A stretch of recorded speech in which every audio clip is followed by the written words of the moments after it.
यही एक ख्वाब, यही एक अरमान मेरा है। यही एक ख्वाब, यही एक अरमान मेरा है, वहाँ चिराग जला दूँ जहाँ अंधेरा है। और आज इस एपिसोड में हमारे साथ फिज़ियोथेरेपी के एक ऐसे सूरज हैं जिन्होंने भारत में फ़िज़ियोथेरेपी से रिलेटेड सारे अंधेरे बुझा दिए हैं निश्चित तौर पर। और मैं अंशुमान शुक्ला आप सभी का स्वागत करता हूं हमारे इस पॉडकास्ट द थेरेपेटिक वे के नए एपिसोड में, जहां हमारे साथ हैं इस वक्त भारत के सबसे शानदार फिजियोथेरेपिस्ट में से एक doctor Deepak Kumar Kapri sir. Welcome sir. Thank you very much. इस पॉडकास्ट में हम आपको फिजियोथेरेपी के अंदर आने वाले रोगों के इलाज, रोज़मर्रा के जीवन में स्वस्थ रहने के तरीके और स्वास्थ्य के विभिन्न पहलुओं के बारे में जानेंगे। उसके अलावा हमारे पॉडकास्ट में हम आपको जानकारी और संवाद के माध्यम से फिजियोथेरेपी के फ़ायदे और महत्व को समझाने का प्रयास करेंगे। आज हमारे पास एक ऐसी शख्सियत है जिनकी पहचान यही है कि वो किसी पहचान के मोहताज नहीं है। स्टिल सर, मैं कुछ चीज़ें इंट्रोड्यूस करना चाहूँगा हमारी पब्लिक को आपके बारे में। Doctor Deepak Kumar Kapri sir, master in sports physiotherapy and doctorate in manual therapy. He is recipient of fellowship by IAP in year 2010. He is certified McConnell concept teacher. He is a teacher, author, researcher, clinician, and entrepreneur running chain of physiotherapy clinic in Delhi NCR. He has delivered more than 250 workshops and trained more than 15,000 physios from India and other 52 countries, including United States of America and Canada. He is also appointed as a visiting consultant physiotherapist in UAE by Emirates Health Services, Government of UAE. He is author of his famous book on Mulligan concept named Manual of Mulligan Concept, which is not only the best seller on Amazon and also translated in Korean, Chinese and Russian languages. In last 30 years, he has seen more than 1 lakh patients, administrating more than 100 professionals and supporting staff as director and senior consultant physiotherapist at Capri Institute of Manual Therapy. In his name, he has many publications and best paper awards including inventions in the field of physiotherapy. Sir, ये आपकी शख्सियत ही है कि हमें शायद introduction पढ़ने के लिए भी कॉपी का इस्तेमाल करना पड़ रहा है, और मैं आपको इंट्रोड्यूस कर सकूं इसके लिए काफ़ी छोटा हूं। शायद मैं दिया हूं और आप इस फिजियोथेरेपी फील्ड के आफ्ताब हैं, सूरज हैं। तो वेलकम सर, आप आए हमारे साथ, हम आपके बहुत आभारी हैं। मैं आपसे क्वेश्चंस की शुरुआत करूं उससे पहले मैं आपको एक बात बताऊंगा, सूरज तो आता है और चला जाता है। जी सर।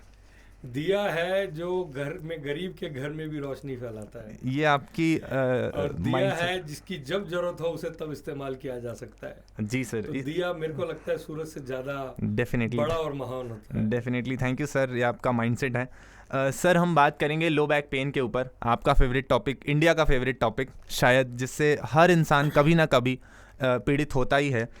सर, हमारा पहला सवाल ये है कि भारत में कमर दर्द का क्या लोकल इम्पैक्ट है और क्या ग्लोबल इम्पैक्ट है? ग्लोबली कितना इम्पैक्ट है कमर दर्द का, या लोकल क्या इम्पैक्ट है हमारे ऊपर कमर दर्द का?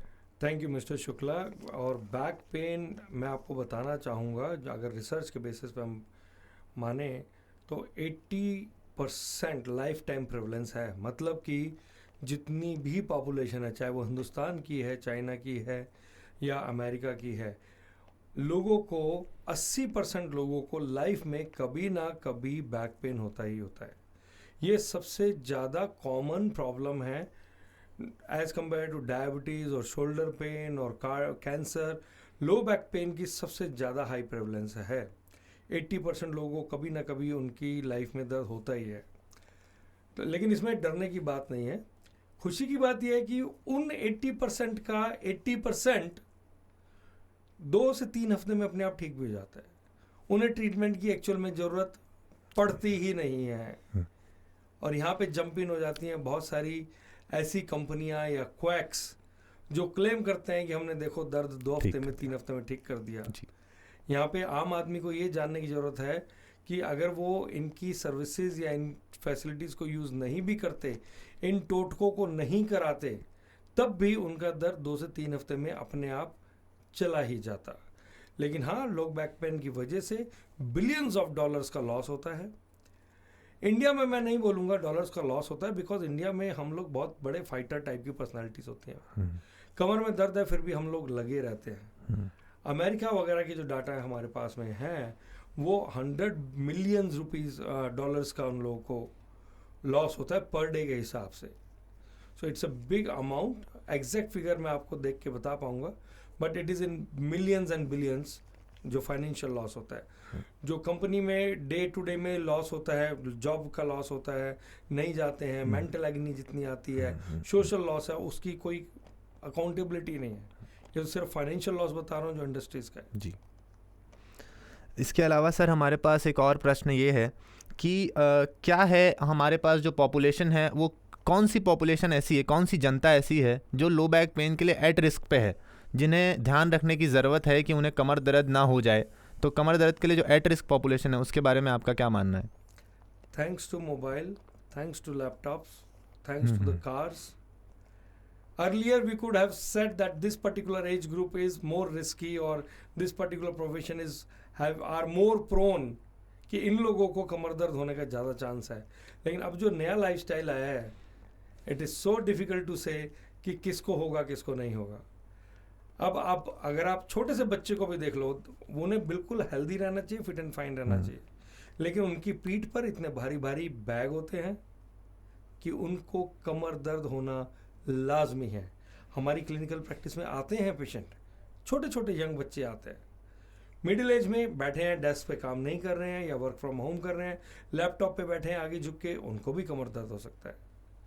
लंबी ड्राइव कर रहे हैं, लंबे टाइम तक खड़ी हुई हैं गृहिणियाँ, घर में काम कर रही हैं एक ही पोजीशन में, और ओल्ड एज में तो सबको तो होगा ही, बिकॉज उसमें चेंजेस आ रहे हैं आपकी स्पाइन के अंदर। तो अब तो ये आप ये समझिए कि टीन एज से लेके जब तक आप इस दुनिया में हैं, कमर दर्द आपको होता ही रहेगा, और ये सबसे ज़्यादा भयंकर बीमारी की तरह से निकल के आ रहा है, जिसके बारे में लोगों को ध्यान देना चाहिए, अपने पोस्चर पर, अपनी एक्सरसाइज पर, अपने वजन पर, अपने काम करने के तरीके पर, ताकि वो इसको अवॉइड कर सकें। मैं यकीन करता हूं सर कि आप जैसे फिजियोथेरेपिस्ट जब तक हैं तब तक इंडिया की कमर नहीं झुकेगी। इसी से रिलेटेड एक और सवाल है मेरा कि कब हमें, जब एक आम जनता का जनरली सवाल होता है कि उन्हें कमर दर्द हो, तो कब उन्हें डॉक्टर को दिखाना चाहिए, कब उन्हें जाना चाहिए डॉक्टर के पास कंसल्ट करने के लिए? देखिए, बैक पेन जैसे मैंने अभी आपको बोला 2 हफ्ते में वो अपने आप ही ठीक हो जाता है अक्सर। और हिंदुस्तान की पॉपुलेशन बहुत इंटेलिजेंट है, वो आसानी से डॉक्टर पे नहीं जाती जब तक उसका काम नहीं रुक जाता है जी। और ज़्यादातर लोगों का 2 हफ्ते में अपने आप ठीक हो जाता है, तो वो भूल भी जाते हैं इजीली। तो मैं ये बोलूँगा, अगर 1 से 1.5 हफ्ते में आपका बैक पेन नहीं सेटल हो रहा है या बैक पेन बहुत सीवियर है, तब आपको डॉक्टर के पास तुरंत जाना चाहिए। इसका मतलब अपने आप ठीक नहीं हो रहा। इसमें कुछ ऐसे सिम्टम्स भी हैं जिसमें एकदम अलार्मिंग सिम्टम्स हैं, इमरजेंसी है, जैसे कि आपको यूरिन पास करने में या स्टूल पास करने में आपको दिक्कत होने लगे कमर दर्द के साथ साथ, तो ये एकदम सच में बहुत सीरियस और इमरजेंसी वाली सिचुएशन है, जिसमें आपको इमीडिएटली आपके डॉक्टर के पास जाना चाहिए बिना एक भी मिनट की देरी लगाए। अगर मान लीजिए आपके पंजे का अंगूठा आपका नहीं चल रहा है, पंजा नहीं उठ रहा है आपका, या आपको पैरों में कमजोरी महसूस हो रही है, आपके पैर आपके कंट्रोल में नहीं आ रहे हैं, तो भी आपको डॉक्टर के पास इमीडिएटली जाना चाहिए। लेकिन अगर हल्का फुल्का दर्द है तो आसपास में फिजियोथेरेपिस्ट के पास जाके आप उनसे एक्सरसाइज सीखिए, घर पर ही थोड़ी सी सिकाई कर लीजिए, और अगर आप टाइम और फी अफोर्ड कर सकते हैं तो नथिंग लाइक इट, एक प्रॉपर क्वालिफाइड फिजियोथेरेपिस्ट के पास जाइए। उनके पास बेहतर इक्विपमेंट होते हैं बैक को रिलैक्स करने के लिए, मसल्स को रिलैक्स करने के लिए, साथ में स्पाइन को वो मोबिलाइज कर देते हैं। तो आपका रिजल्ट जो 2 हफ्ते में आना है वो 2 दिन में आप ठीक हो जाते हैं। तो अगर आप क्वालिफाइड थेरेपिस्ट के पास जाते हैं जो प्रॉपरली ट्रेंड हैं, यूनिवर्सिटी की डिग्री उनके पास में है, रिकॉग्नाइज्ड यूनिवर्सिटी की, और वो प्रैक्टिस में है, आप उनके पास जाएंगे, जो आपका दर्द 2 हफ्ते में ठीक होना है वो 2 दिन में ठीक हो जाएगा। ऐसा अक्सर देखा गया है। जी सर, जैसा आपने बताया है कि डिफरेंट सिम्टम्स होते हैं अलग अलग बैक पेन के, तो मैं आपसे जानना चाह रहा हूँ कि एक आम जनता कैसे समझ सकती है कि कितने प्रकार के बैक पेन हो सकते हैं, कितने प्रकार के बैक पेन होंगे जिनसे उनको डरने की ज़रूरत है, कब उन्हें डरने की ज़रूरत है, किस बैक पेन में डरने की ज़रूरत है, किस बैक पेन को आसानी से निकाला जा सकता है, क्या ऐसे स्ट्रक्चर्स हैं? यहाँ पर मैं इस बात का जवाब पर्पजली नहीं देना चाहूँगा जी, क्योंकि आपको भी मेडिकल कॉलेज में ये चीज़ सिखाई गई होगी। अगर पेशेंट को सिम्टम्स पता हों कि ये चीज़ें होती हैं तो वो हैं या नहीं वो उन्हें महसूस करने लग जाता है। इसे बोलते हैं हम मेडिकल सिंड्रोम। तो यहाँ मैं जनरल पब्लिक में बहुत क्लियरली वो सारी चीज़ें नहीं बताना चाहूँगा, क्योंकि अगर किसी को साइकोलॉजिकल है और फिर वो जब डॉक्टर के पास जाएगा, डॉक्टर उसको टेस्ट करेगा, वो टेस्ट पॉजिटिव ही आने वाले हैं उसके। जब डॉक्टर पूछेगा ये होता है तो मरीज बोलेगा हाँ होता है, और फिर वो रॉन्गली डायग्नोस होगा। सो अगेन बहुत सिंपल सा तरीका है। अगर आपका हल्का फुल्का दर्द है और 1 से 1.5 हफ्ते में वो ठीक हो जाता है तो आपको चिंता करने की कोई बात नहीं है। लेकिन हर मूवमेंट में आपको दर्द हो रहा है, ओके, हर मूवमेंट में आपको दर्द हो रहा है, या कमजोरी आ गई है पैरों के अंदर, या टट्टी पेशाब जाने में दिक्कत हो रही है आपको, तब आपको इमीडिएटली डॉक्टर के पास जाना चाहिए। Back pain, more than 100 types के बैक पेन हो सकते हैं, 100 से ज़्यादा रीज़न है बैक पेन के। वो अच्छा होगा कि हम हकीम ना बने, हम अपने घर में इसका घरेलू उपचार ना करने की कोशिश करें, एक प्रोफेशनल की हेल्प लें, क्वालिफाइड फिजियोथेरेपिस्ट की हेल्प लें, और बहुत इजीली ठीक हो जाते हैं। ज़रूरी नहीं है इसके लिए आपको सर्जरी करानी पड़ेगी। कितनी बार क्या होता है कि लोगों को, हर फील्ड में हर तरीके के लोग होते हैं, देखिए लोगों को गुमराह करने वाले भी डॉक्टर होते हैं, और हर तरीके के डॉक्टर हैं, हर तरीके के फिजियोथेरेपिस्ट हैं, हर तरीके के दोस्त हैं, हर तरीके के दुश्मन हैं। तो कुछ लोगों के अपने वेस्टेड इंटरेस्ट होते हैं, और वो चाहे उनको सर्जरी की ज़रूरत है या नहीं है, वो अपनी कमाई के हिसाब से उनको सर्जरी रिकमेंड कर देते हैं या सर्जन के पास भेज देते हैं अपनी कमीशन के चक्कर में, which is very very pathetic and wrong situation, bad situation. There should be ethical practice, that is one thing, that is on their part. But general public को मैं ये बोलना चाहूँगा कि हर बैक पेन में सर्जरी कराने की ज़रूरत नहीं होती है। सीवियर से सीवियर बैक पेन, पुराने से पुराना बैक पेन, एक्सरसाइज की हेल्प से और सिकाई करने से, रेस्ट करने से, प्रॉपर फिजियोथेरेपी ट्रीटमेंट लेने से ठीक हो जाता है। एक और रिसर्च के बारे में मैं आपको बताना चाहूँगा आपके माध्यम से जनरल पब्लिक को, कि विद सर्जरी और without surgery outcome is same after 2 years। ये रिसर्च बोल रही है, मैं नहीं बोल रहा हूँ। रिसर्च बोलती है 2 साल बाद, आज अगर 2023 में है तो 2025 में चाहे आप सर्जरी करवाएं या ना करवाएं, चांसेस है कि आप वापस बैक टू स्क्वायर वन होंगे, वापस आपको बैक पेन होगा ही होगा। तो फिर मैं क्यों सर्जरी के लिए जाऊं, मुझे ये बताइए आप। मैं फिजियोथेरेपी से क्यों ना ठीक हो जाऊं, और सर्जरी के बाद भी आपको फिजियोथेरेपी तो करवानी पड़ेगी, तो क्यों ना मैं सर्जरी से पहले ही फिजियोथेरेपी कराऊं और अपने को कटने से बचाऊं। फिर लोग कितनी बार ये भी बोलते हैं, अच्छा एक बार ठीक हो गया तो दोबारा नहीं होगा क्या। आपके माध्यम से फिर से जनरल पब्लिक को मैं ये बताना चाहूँगा, ट्रीटमेंट में और इम्यूनाइजेशन में बहुत फ़र्क होता है। इम्यूनाइजेशन क्या होता है कि आपने पोलियो की ड्रॉप ली और आपको गारंटी है कि अब पोलियो नहीं होगा।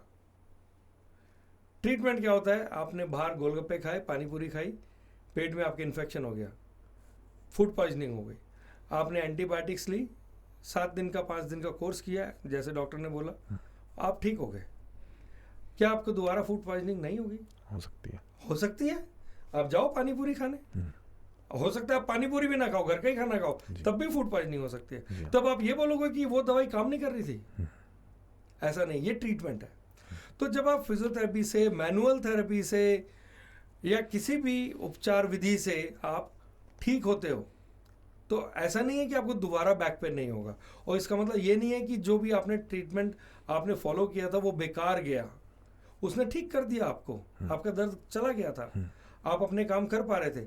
अब आपने फिर से झटका खाया, फिर से चोट लगाई, फिर से आप गिरे, फिर से आपने वो काम किया जो आपको काम नहीं करना चाहिए था, बैक पेन तो आएगा।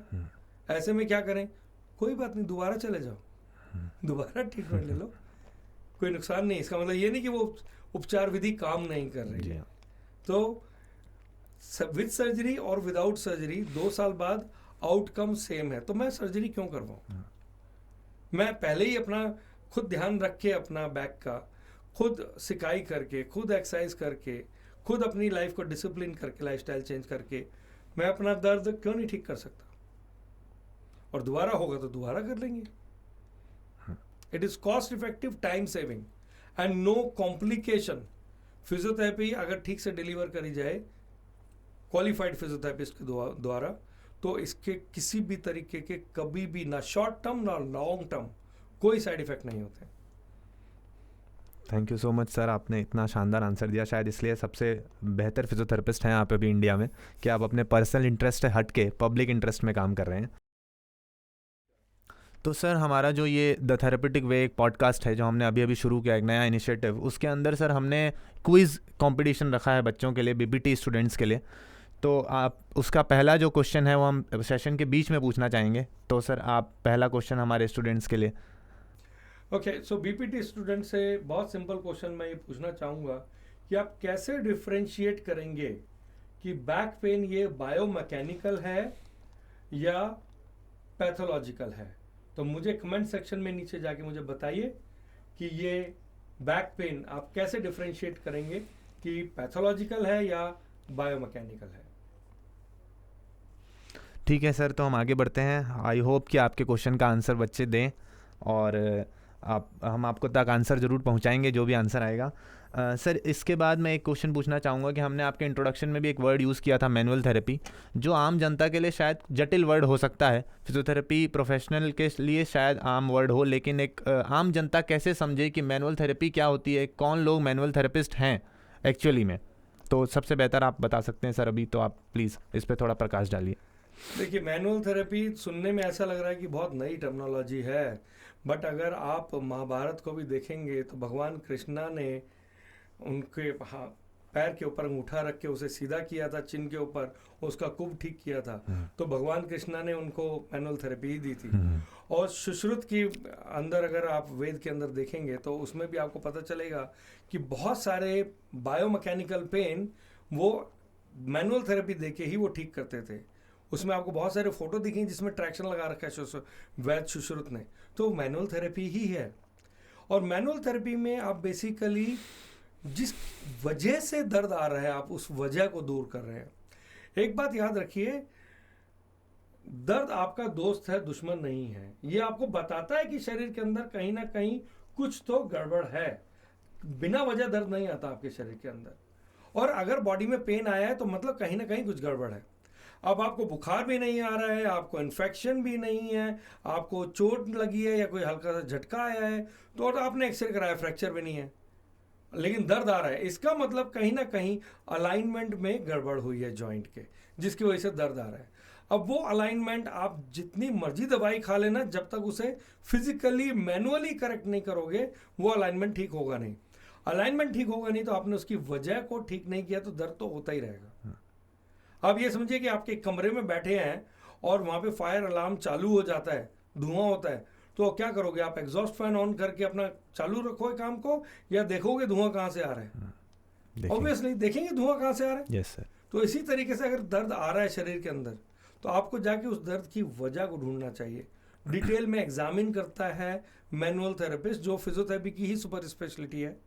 तो मैनुअल थेरेपिस्ट जो फिजियोथेरेपी की एक सुपर स्पेशलिटी है, वो मैनुअल थेरेपिस्ट उस दर्द की वजह को जाके ढूंढता है डिटेल में एग्जामिन करके, और जहां जो अलाइनमेंट खराब होता है उस खराब अलाइनमेंट को एडजस्ट करता है। एक चीज बहुत क्लियरली मैं बोलता हूं अपने स्टूडेंट्स को, medicine can change physiology, not the physics, and in physical therapy we correct the physics of the body. So जब आप चल रहे हैं, आप उठ रहे हैं, बैठ रहे हैं, ये आपकी फिजिक्स है बॉडी की। जो ब्लड घूम रहा है, आपका शुगर है, ब्लड प्रेशर है, ये आपकी केमिस्ट्री हो गई।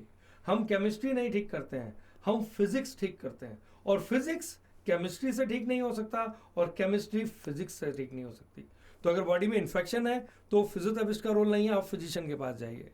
लेकिन इन्फेक्शन नहीं है फिर भी दर्द हो रहा है तो उसकी वजह को ढूंढिए और फिजियोथेरेपिस्ट आपको हेल्प करेगा मैनुअल थेरेपी देके, और उस वजह को दूर करेगा। फिर आपका दर्द वो बार बार नहीं आएगा।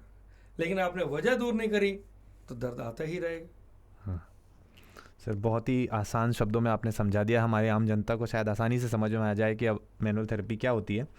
सर एक और सवाल है मेरा, एक बहुत आम जनता से, क्योंकि हमारे इंडिया में ज़्यादातर पॉपुलेशन जो है वो बिलो इकोनॉमिक लेवल है या इकोनॉमिकल लेवल पे है, तो सर मैं ऐसा समझता हूँ कि क्या मुझे दर्द हो रहा है तो मुझे हमेशा MRI कराने की ज़रूरत है? जैसे एक्सरे तो फिर भी अफोर्ड किया जा सकता है, लेकिन MRI बड़ा पॉपुलेशन है हमारे पास, बड़ा परसेंटेज ऑफ पॉपुलेशन है जो MRI को अफोर्ड नहीं कर सकता। तो क्या हमें हमेशा कमर दर्द में MRI कराने की ज़रूरत है? यहाँ पर मैं आपको एक चीज़ के बारे में बताऊंगा जो ऑस्ट्रेलिया के अंदर नई प्रैक्टिस आई है। ऑस्ट्रेलिया में अगर आपको बैक पेन है तो वो आपको एमआरआई की ज़रूरत है या नहीं है आपको नहीं प्रिस्क्राइब करते। आपको एमआरआई करानी ही नहीं है अनटिल अनलेस सर्जन आपके ऊपर ऑपरेट करने का प्लान कर रहे हैं। अच्छा। या सर्जन को कोई डेडली बीमारी आपकी बॉडी में सस्पेक्टेड है तब वो एमआरआई कराते हैं। बैक पेन क्यों है इसके जानने के लिए एमआरआई कराना अलाउ नहीं है। अच्छा। और ये अच्छी तरीके से हमारी मेडिकल फर्टिनिटी और क्वालिफाइड फिजियो जानते हैं कि एमआरआईज आर ओवर रिपोर्टेड। वो आपको बैक के अंदर इतनी डिटेल आपको बता देगी जो आपको बीमारियां नहीं भी हैं वो भी आपको बीमारियां पता चल जाएंगी जिसके बारे में आप कभी चिंतित थे ही नहीं, आप मजे की जिंदगी जी रहे थे। एमआरआईज आर ओवर रिपोर्टेड। एक और स्टडी आई थी ब्रिंजिक जी एट ऑल की 2015 में पब्लिश हुई थी। उन्होंने हजारों लोगों के ऊपर ये स्टडी करी थी, मेटा एनालिसिस था। उन्होंने स्टडीज उठाई थी जिन्होंने लोगों पे स्टडी करी, उन स्टडीज को उन्होंने रिसर्च किया था और उसके अंदर पता चला disc degeneration, slip disc, facet joint arthropathy और स्पॉन्डिलोलिसिस जिसमें हड्डी खिसक जाती है, ये सारी डिजीज 50 से 80% लोगों के अंदर निकली। और वो स्टडी किन लोगों के ऊपर की गई थी? जिनको दर्द था ही नहीं, उन्हें दर्द कभी नहीं था, ना हुआ ना था और दे वर एंजॉयिंग देयर लाइफ। नॉर्मल लोगों की एमआरआई कराई गई और उसमें अलग अलग एज ग्रुप में अलग अलग लोगों को वो सारी चीजें निकल के आई। लाइक 40 साल की उम्र में 50% लोगों को डिस्क स्लिप है, स्लिप डिस्क है। तो क्या मतलब वो जाके अपनी एमआरआई कराएं और सर्जरी करा लें या फिजियोथेरेपी में जाएं? उनको दर्द है ही नहीं लेकिन उनको स्लिप डिस्क है। अब एक दिन उसको कमर दर्द होगा और उसने गलती से एमआरआई करा ली तो स्लिप डिस्क तो पहले से ही है, उसे नजर भी आएगी स्लिप डिस्क और वो कहेगा हे राम मुझे तो स्लिप डिस्क हो गया। अब बीमारी यहां पलेगी। जी। ओके, सो एमआरआई आपको तब तक नहीं करानी चाहिए जब तक डॉक्टर आपको एडवाइस ना करे, या एमआरआई आपको तब करानी चाहिए जब एमआरआई का रिजल्ट देखने के बाद आपका ट्रीटमेंट में कुछ चेंज होने की संभावना हो। अगर ट्रीटमेंट आपको तब भी वही देना है तो एमआरआई करा के क्या ढूंढ रहे हो आप? बिना मतलब आप पेशेंट को टेंशन देने की कोशिश कर रहे हो। और यहाँ पे अक्सर मेडिकल वाले नहीं भेजते हैं एमआरआई के लिए, मरीज खुद ही चला जाता है एमआरआई कराने के लिए और एमआरआई कराने के बाद फिर वो गूगल करते हैं उन टर्मिनोलॉजी को, फिर बीमारी यहाँ पर आती है और यहाँ पे चिंता शुरू हो जाती है। बहुत पुराना एक बहुत प्यारा दोहा है, ध्यान से सुनिएगा। चिंता ऐसी डाकनी, डायन, चिंता ऐसी डाकनी काट कलेजा खाए, वैद्य बेचारा क्या करे कहां कहां दवा लगाए। तो अगर जो सचमुच में परेशानी है उसका तो इलाज हो जाएगा, जो आपके मन में वहम पाल दिया गया है, जो आपके मन में चिंता आ गई, उसके लिए ना फिजियोथेरेपिस्ट आपकी हेल्प कर सकता है, ना ऑर्थोपेडिशियन और ना ही फिजिशियन। सो अननेसेसरली अपने इन्वेस्टिगेशंस ना करवाएं, इन इन्वेस्टिगेशंस की जरूरत नहीं है। अगर जरूरत होगी तो आपके डॉक्टर आपको उन इन्वेस्टिगेशंस के लिए भेज देंगे अपने आप खुद जाके। जैसे सेल्फ मेडिकेशन खतरनाक होता है ऐसे ही सेल्फ इन्वेस्टिगेशन भी खतरनाक होती हैं। और एक बार मैं फिर से बता दूं, एमआरआईज आर ओवर रिपोर्टेड। बाल की खाल दिखाती हैं वो आपको, तो उसमें से हमें हमेशा क्लिनिकली रेलेवेंट चीजों को हमें पिक करना चाहिए। लेकिन आम आदमी क्योंकि वो खुद ही एमआरआई करा के आ गया है और खुद ही गूगल भी करता है तो क्लिनिकल रेलेवेंट नहीं, वो हर चीज को पिक करता है। तो ऐसे में वो चीजें खतरनाक साबित होती हैं, अच्छी नहीं होती। Thank you so much sir. ये तो आम जनता का सवाल था, ये आम जनता तक पहुंचेगा तो शायद उन्हें उनका आंसर मिल भी पाएगा। सर मैं आपसे कहने ही वाला था कि आपका एक बड़ा यूनिक स्टाइल है कि आप दोहों में कबीर और रहीम के दोहों को वापस लेकर आ रहे हैं। तो बच्चे जो हैं अभी बीपीटी कर रहे हैं या फिजिशियन जो हैं, क्लिनिशियन जो हैं, जो क्लिनिक चला रहे हैं या मास्टर्स कर रहे हैं, उनके लिए सर आप कुछ कैसी टिप देना चाहें? क्योंकि आपके दोहे सुन के जैसे बहुत आपने मैनुअल थेरेपी में भी काफ़ी दोहे कहे हैं, तो दोहे सुन के वो काफ़ी आसान हो जाता है समझना प्रिंसिपल्स को। तो आप कुछ ऐसी टिप देना चाहें जिससे कि आसानी से याद हो सके बच्चों को जो जटिल चीज़ें हैं? सबसे पहले मैं मरीजों के लिए और उन यंगस्टर के लिए मैसेज देना चाहूँगा जो उल्टी सीधी बाइक चलाते हैं, स्टंट मारते हैं यंगस्टर्स, उनके लिए बोलना चाहूँगा रहीमन हार्ड मांस को मत तोड़ो चटकाए, रहीमन हार्ड मांस को, हड्डी और मांस को मत तोड़ो चटकाए, टूटे से फिर ना जुड़े, जुड़े गांठ पड़ जाए। एक बार फ्रैक्चर हो जाता है ना, आप जो स्टंटबाजी करते हैं, एक बार जो फ्रैक्चर हो गया, जैसी मर्जी जितनी मर्जी बहुत बढ़िया वाली फिजियोथेरेपी ले लेना, पहले जैसा 100% नहीं आएगा, 99.999% आएगा अगर अच्छी फिजियोथेरेपी ली तो, लेकिन हो सकता है 100% ना आए। तो prevention is better than cure मत करो। फिर जो लोग इन चीज़ों को ट्रीट करेंगे, जो फिजियोज इन चीज़ों को ट्रीट करेंगे, अक्सर बच्चे पूछते हैं कि सर कितना प्रेशर दें स्ट्रेच करने के लिए, स्ट्रेंथनिंग करने के लिए। तो उस प्रेशर के लिए मैं एक छोटा सा दोहा आपको बताऊंगा, इतना प्रेशर दीजिए, इतना प्रेशर दीजिए जामे पेन कम आए, रेंज ऑफ मोशन बढ़ सके और मरीज खुशी से नाचे गाए। So you have to be give the correct pressure in correct direction in a proper way so that range of motion increase।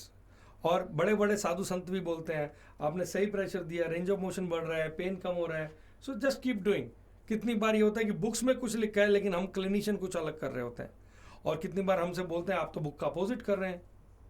ऐसे में मैं लोगों को बोलता हूँ जिस काम को करने में आनंद की प्राप्ति हो वो काम करते रहना चाहिए, सीधी सी बात है। तो मरीज भी कितनी बार पूछते हैं सर क्या करें क्या ना करें, उन्हें मैं सिंपल बोलता हूं आपको ऐसा करने में दर्द होता है, हाँ होता है, मत करो। सर चलने में मेरे को दर्द नहीं होता, फिर चलो कोई दिक्कत नहीं। दर्द आपका दोस्त है, अगर कुछ काम को करने में आपको दर्द हो रहा है तो इसका मतलब आप वो काम गलत तरीके से कर रहे हो, उसको ठीक तरीके से करो। और दर्द नहीं हो रहा है तो फिर किसी से पूछने की जरूरत नहीं है, एंजॉय करो लाइफ को। Thank you so much sir, आपका नज़रिया हमारे फिजियोज़ को भी बहुत एम्पावर करेगा, उन्हें ट्रीटमेंट देने के तरीके में डूज एंड डोंट्स जो आपने प्रोटोकॉल बता दिए वो बहुत हेल्पफुल रहेगा। मैं आपसे गुजारिश करूंगा सर कि एक और क्वेश्चन लो बैक से रिलेटेड आप पूछेंगे, लास्ट सेगमेंट है हमारा ये। अगला क्वेश्चन मैं यंग फिजियो से पूछना चाहूँगा, हाउ विल दे डिफरेंशिएट और how will they diagnose piriformis syndrome versus sacroiliitis? Because sacroiliac joint को भी लो बैक पेन से कितनी बार कोरिलेट करते हैं, पायरिफॉर्मिस सिंड्रोम को भी कितनी बार उसके साथ में कंफ्यूज किया जाता है। सो लो बैक पेन अलग है, सैक्रोइलिटिस अलग है, पायरिफॉर्मिस सिंड्रोम अलग है। सो इन तीनों को कैसे आप डिफरेंशियली डायग्नोस करोगे? कब आप बोलोगे कि ये लंबर स्पाइन से आ रहा है, कब आप बोलोगे सैक्रोइलिक से आ रहा है, और कब आप बोलोगे कि पायरिफॉर्मिस मसल की टाइटनेस की वजह से आ रहा है? Okay, thank you so much sir. और अगेन मैं थैंक यू करना चाहूँगा, मैं एक चीज़ साझा करना चाहूँगा हमारी जनता के साथ कि कल मैं पहली बार ही सर के पास गया था, इतनी शॉर्ट नोटिस में आपने हमारा इनविटेशन स्वीकार किया, उसके लिए बहुत बहुत धन्यवाद। कल मैं सर के पास पहली बार गया था इनविटेशन के लिए, और सर ने कहा कि ठीक है बच्चों का मन है तो हम कर लेंगे, और ये बात है जो सर आपको सबसे अलग बनाती है। तो thank you so much for accepting the invitation. Thank you so much. Okay, so thank you so much and keep watching our podcast on Instagram, Facebook handle, and you can also listen the podcast in Spotify.